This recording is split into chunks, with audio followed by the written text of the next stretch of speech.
Oda Nobunaga. The name still echoes with power centuries after his death. His legend is woven into the very fabric of Japanese history, a name that conjures images of ambition, rebellion, and transformation. Nobunaga was not just a warlord, he was a force of nature, a man whose vision and ruthlessness would forever alter the course of a nation. Born in 1534, Nobunaga entered a world consumed by chaos.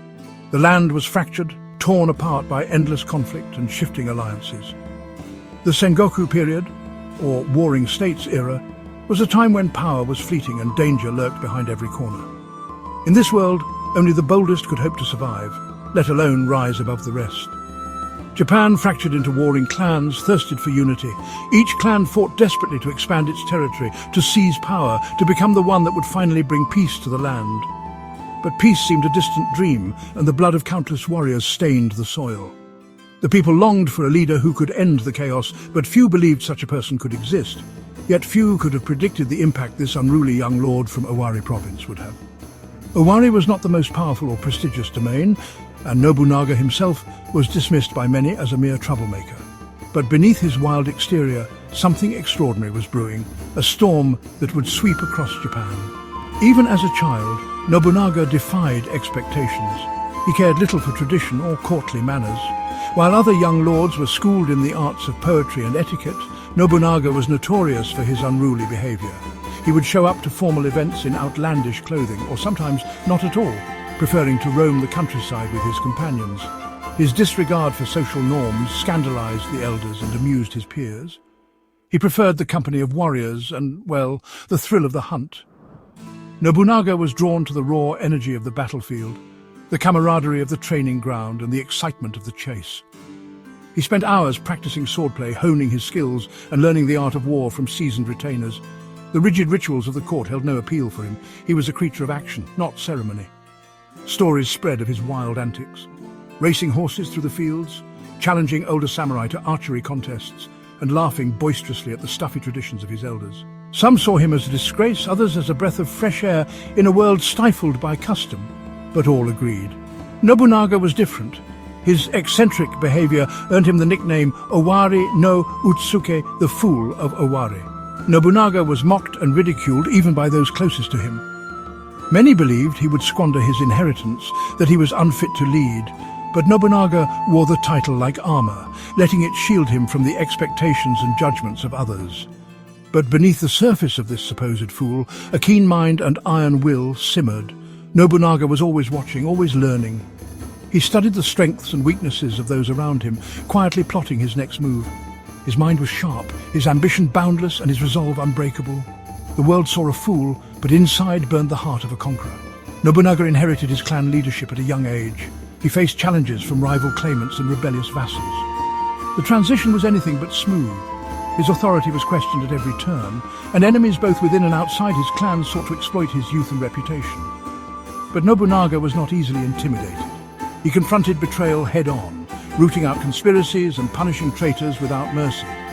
Nobunaga understood that leadership required more than just a title. It demanded strength, decisiveness, and the willingness to make hard choices. He quickly proved that he was no puppet, but a leader to be feared and respected. Undeterred, he crushed his opposition with ruthless efficiency. Nobunaga led his forces into battle with a ferocity that shocked his enemies. He was relentless, using both cunning strategy and overwhelming force to secure his position. Those who underestimated him soon found themselves defeated, their ambitions shattered. This sent a clear message. This was no ordinary warlord. Nobunaga was a new kind of leader, one who would not be bound by the old rules. His victories inspired loyalty in his followers and fear in his enemies. The era of the Fool of Owari was over. A new power was rising. This was a force to be reckoned with. The Fool of Owari was about to make his play for power. The world would soon learn that behind the wild child's mask was a visionary determined to reshape Japan, no matter the cost. The road to power in Sengoku Japan was paved with blood and treachery. This was an era where loyalty was fleeting, and betrayal could come from even the closest of allies. The land was fractured, ruled by warlords who vied for supremacy, each one dreaming of uniting the nation under their own banner. In this relentless struggle, only the most ruthless and visionary could hope to rise above the chaos. Nobunaga, however, possessed a cunning and ambition that set him apart. Unlike many of his contemporaries, he was not content to simply defend his territory or maintain the status quo. From a young age, Nobunaga was known for his unpredictable behavior and bold decisions, earning both fear and respect from those around him. His reputation as a fearless leader grew with every battle, and his enemies soon learned to never underestimate his resolve. He understood the power of alliances, but also their fragility. Nobunaga was a master at reading people, knowing when to offer friendship and when to strike.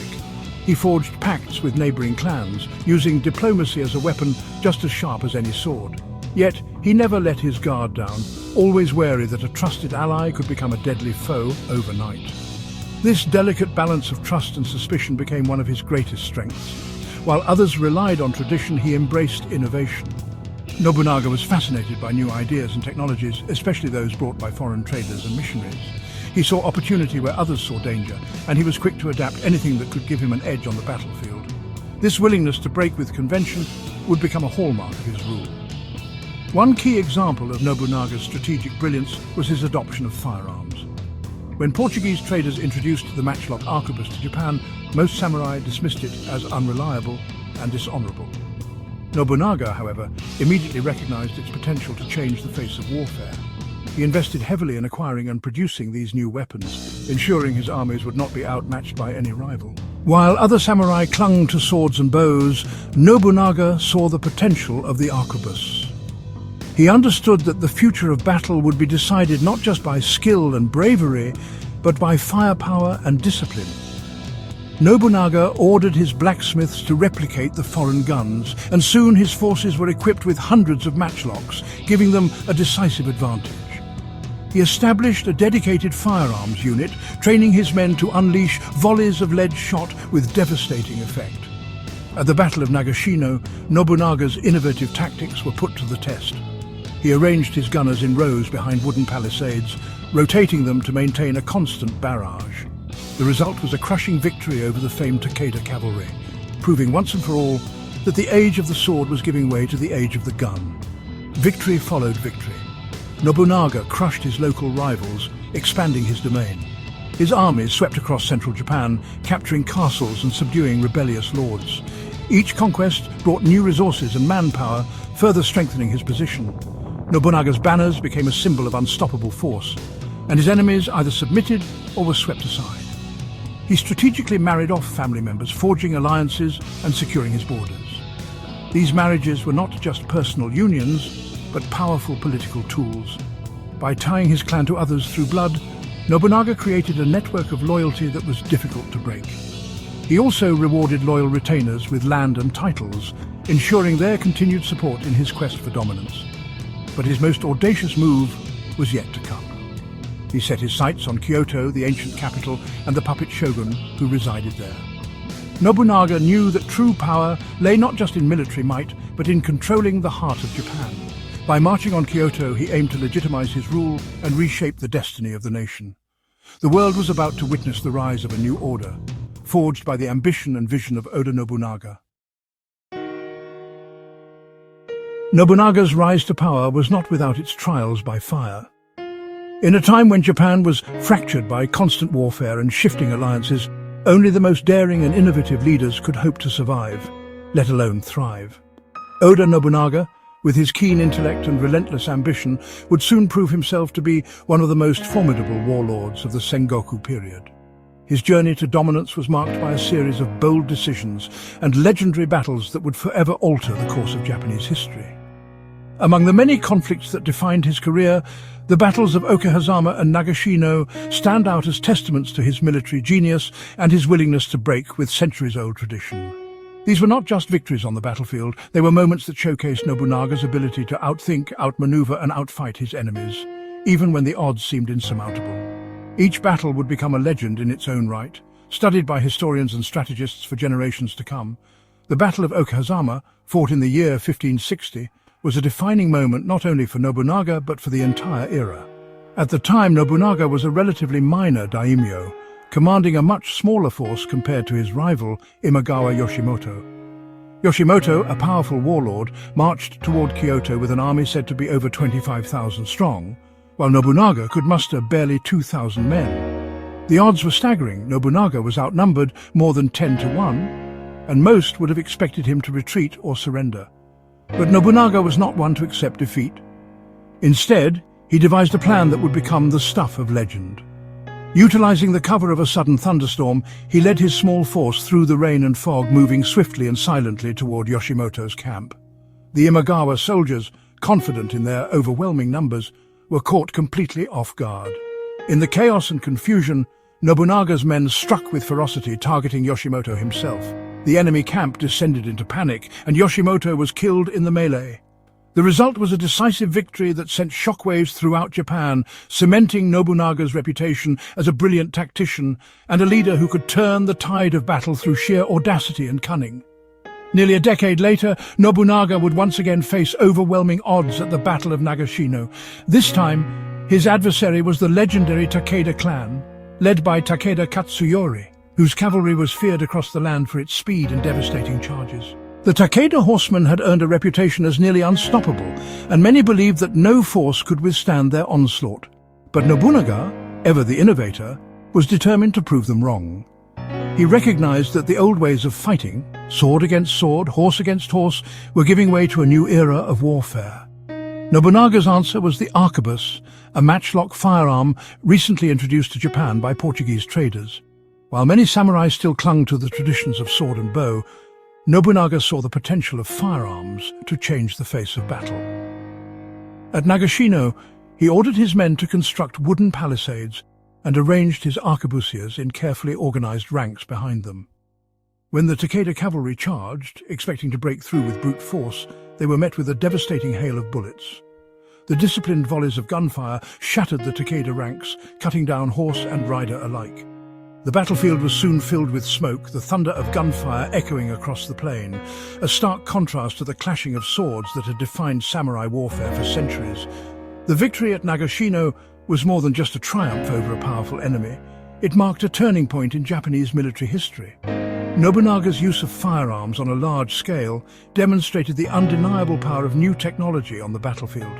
It signaled the end of the era of the invincible cavalry charge and the beginning of a new age, where strategy, discipline and innovation would determine the outcome of wars. Nobunaga's willingness to embrace change, even in the face of tradition, set him apart from his contemporaries and paved the way for the unification of Japan. These victories, achieved against overwhelming odds, solidified Nobunaga's image as a ruthless but undeniably effective leader. He was not simply lucky, he was a master strategist who used every tool at his disposal to achieve his goals.